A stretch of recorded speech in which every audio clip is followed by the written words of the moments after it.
After 5.5 years of a war to defeat fascism, Europe was bankrupt. Industry lay in ruins. Homes were in rubble. People struggled to survive.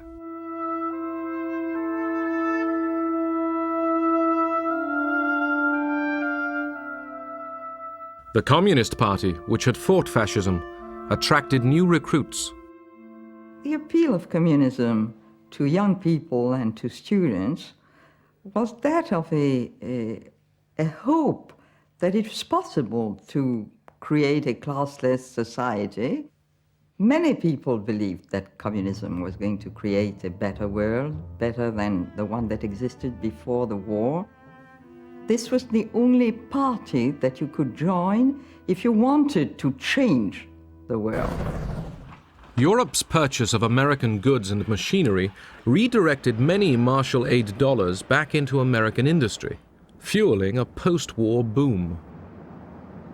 Most people I knew felt that the generosity of Americans was a self-serving one, in the sense that they thought of Europe as an outlet for their goods, as a market to export stuff, and we thought that we could see that in the types of things that they wanted us to buy with the money that they lent us. France, 1947. Workers at the Renault factory near Paris went on strike. When communist ministers backed them, they were expelled from the government. Several months of disruption followed.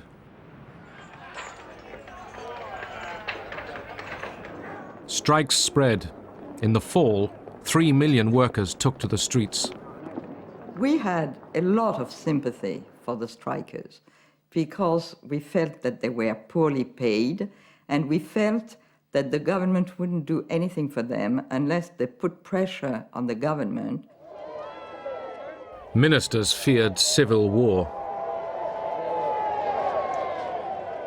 The United States made it clear to Paris that there would be no Marshall aid to French industry until the government had the communist threat under control. Acts of sabotage culminated in the derailing of an express train, causing 20 deaths. The strikers lost popular support. The disruption ended. The French Fourth Republic would now receive Marshall aid, $2.7 billion of it. But as well as doing good, Washington was preparing other tactics. In Italy, by 1948, the Communist Party, led by Togliatti, dominated the left-wing Popular Front. The Christian Democrats, led by De Gasperi, ran the government.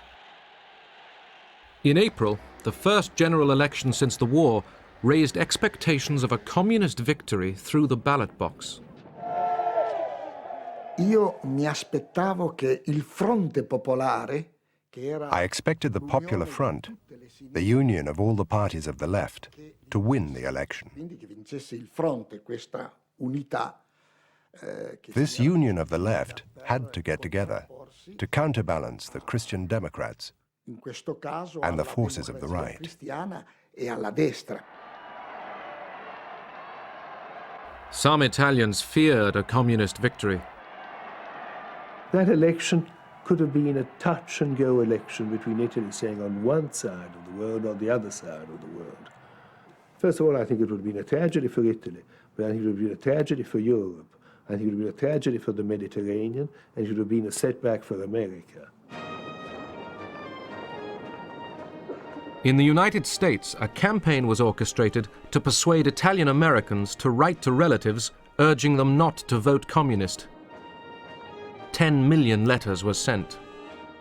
Dear cousin Maria, have you thought what a communist victory would mean for Italy? It would be terrible. Italy would be ruled direct from the Kremlin. Look what happened in Czechoslovakia. You must realize how serious the situation is. You should see what the papers are saying. Please, here. listen to us. I urge you not to vote communist in the elections. Your cousin, Luigi. Fu un'iniziativa molto intelligente perché arrivava direttamente alle famiglie. It was a very intelligent initiative because it got through to the families directly. Mezzo secolo di emigrazione. After half a century of emigration, there were hundreds of thousands of Italian families in America. In America e quindi ricevere. So, to receive a letter of encouragement from them, a letter stating that they shouldn't vote for the Communist Party, well, that was very influential. Letter writing was not enough. The newly created CIA decided to take the offensive. What the CIA needed was authority to develop a program of covert action. General Marshall knew that the situation in Italy was critical. The largest communist party in the world outside of the Soviet Empire. Not having an organization and knowing that the State Department could not achieve the things that he knew had to be done, he personally said, we must explore the means of getting authority to carry out a covert action program that would challenge this tremendous communist threat. This led to a debate within the young CIA. Did it have the legal authority to carry out covert operations? CIA lawyers studied the wording of the new National Security Act. If the president of the National Security Council, the head of the National Security Council, is the President of the United States, and if he specifically directs the CIA under Hillenkotter to carry out operations to help Democratic parties, and if the Congress that was put in, if the Congress gives the money to support such a thing, then the authority is there. And that was the green light. The CIA then intervened. It began covert operations in support of anti-communists and of the Christian Democrat Party. I was in that branch of the CIA at the time that had to rush into the breach without training in covert action. And we had bags of money that we delivered to selected politicians to defray their political expenses, their campaign expenses, for posters, for pamphlets. Io direttamente non sono a conoscenza di questo. Personally, I'm not aware of that. It was spoken of, but I don't know anything about it, because I was never directly involved in party affairs. The church, too, mounted a powerful campaign against the communists. Pope Pius XII was very concerned about the Communist Party. Not so much about their politics. He was concerned about their doctrine. And as Pope, Pius XII had to be concerned about what was happening in Italy at the time. A network of election committees was created. They worked in close parallel to the organization of the Catholic Church. I can say that all the parties envied our electoral structure, and especially the creation of election posters.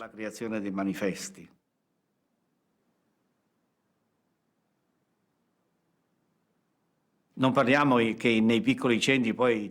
the rural areas, there were no cinemas. It was unthinkable at that time. So we had this idea. We sent some lorries out into towns and villages, and we projected the films at night, electioneering films. When we showed those films, everybody used to rush to the squares where the films were projected. They were always very crowded.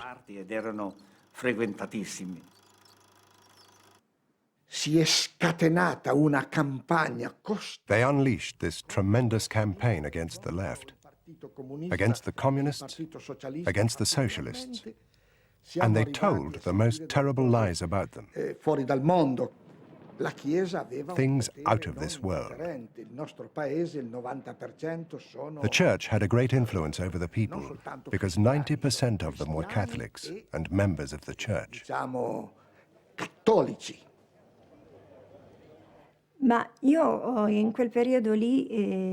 that particular time, I was a practicing Catholic.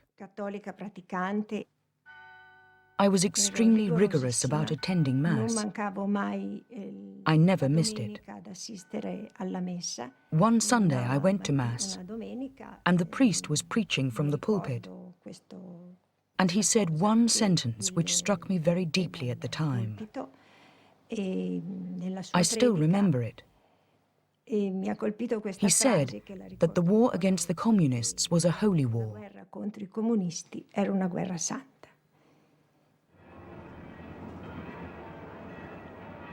Pope Pius XII and the Catholic Church had supported the fascists throughout their decades of rule. But the Vatican totally opposed communism. Just days before the election, Pius XII excommunicated many members of the Italian Communist Party. When I heard about it, I was terribly upset. To begin with, there was the fact that at the time I was engaged to my fiancé. We were getting married the next year, and this meant we couldn't get married in church.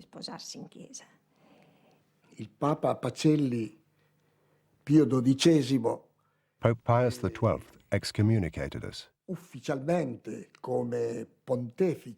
Communists and the friends of communists. Not being able to marry in church meant I couldn't wear a white dress and have all the flowers, have the music playing. My uncle, who had been like a father to me when I was a child, couldn't even take me to the altar. Not to mention that as a Catholic, I very much believed that my marriage had to be blessed by the priest, who represented Christ on earth. And this was what I believed in. You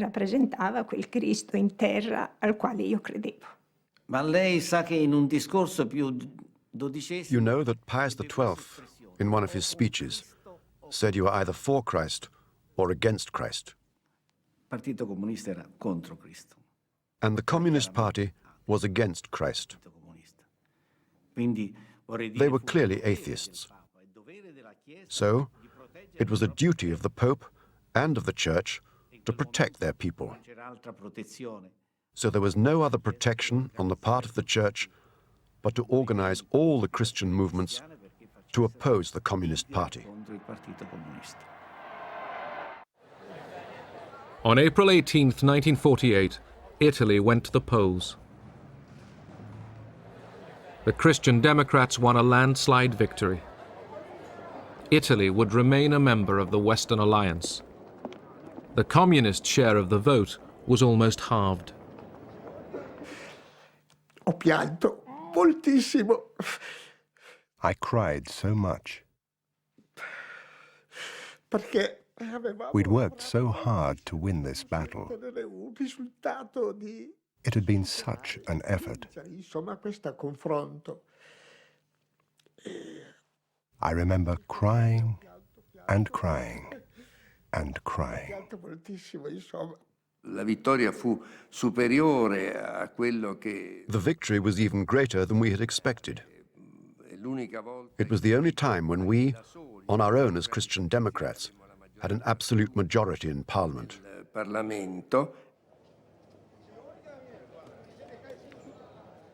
The CIA, too, drew its conclusions from the election victory. Well, it was very gratifying. We didn't know at that time that we had carried out the first political action, covert political action program in the history of American intelligence that would be followed by many, many, many more. Now that Italy had elected to stay in the Western Bloc, the United States released a flood of Marshall aid.